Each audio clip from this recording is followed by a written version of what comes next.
water levels.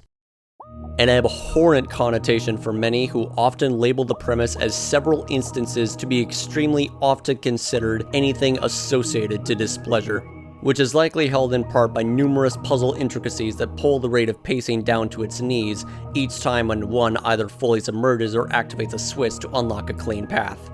Prepare for a hot take, but my views with water levels, on the other hand, are the complete opposite. Unlike other people who have grown to despise the idea for simply having water in it because of the sluggish nature it's widely known for to hinder progression, I'm one of the very few out there that adores them all to no end, specifically because of how much authentic atmosphere it provides. Not only this, but it's also rather frequently overlooked by how vastly creative the element of water can be when it comes down to its impressive, near-limitless potential. I understand the complaints people have for them, but logically speaking, it makes sense for its slow and sluggish nature since water is not built for characters born on land. I mean, that's how it is in the real world after all, so it's considered natural for water to behave like this in video games. On the topic with atmosphere, however, this is the very reason why I am such a huge fan of water levels as a whole. No matter which one I go into, seriously, you name it, I'm always open to dive right in and relish the calm and relaxing atmosphere that surrounds everywhere around me. But that's just standard water. What about dark water? The unique kind that instills different vibes that disturbs instead of soothes. Well, like I said, water has near limitless potential. So it's the same idea, just follows a completely different experience altogether. With all this in mind, let me just say that Barenia blew me away into the horizon.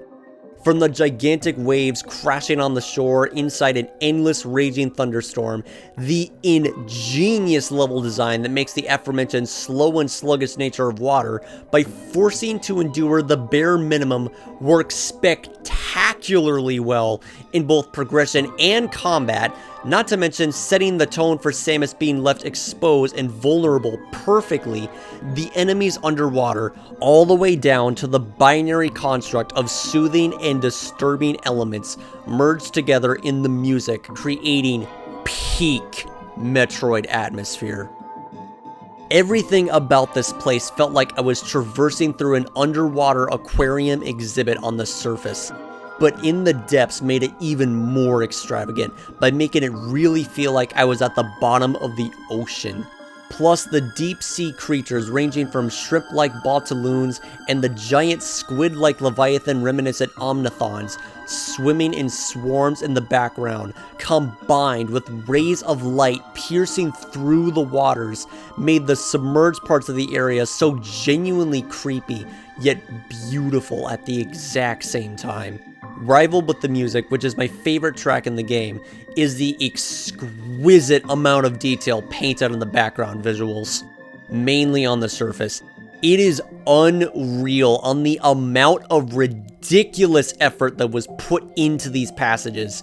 The coral colonies, several small streams of water trickling from above the terrain, the purely authentic water reflections, and the fact that the waterfalls in the background are filling the foreground, it's all a magnificent feast for the eyes, and I can't get enough of it. Mercury Steam really went all out with the attention to detail here, and it is insane on how real everything looks. Everyone deserved to be credited for the hard work put into Dread's visuals, and Barenia is no exception. Visually, atmospherically, conceptually, as well as a reiteration to fuel my bias, as a water level, this place is simply astonishing. Oh yeah, and of course I can't forget to mention ZDR's Toha Executioner Cthulhu Dragaiga either. Albeit piss easy with zero reward and a needed second phase, it's a pretty fun fight that surprisingly puts the physical limitations of minimalist underwater mobility to excellent use. Now that is something you don't see every day. Guess you could say that the concept was perfectly executed.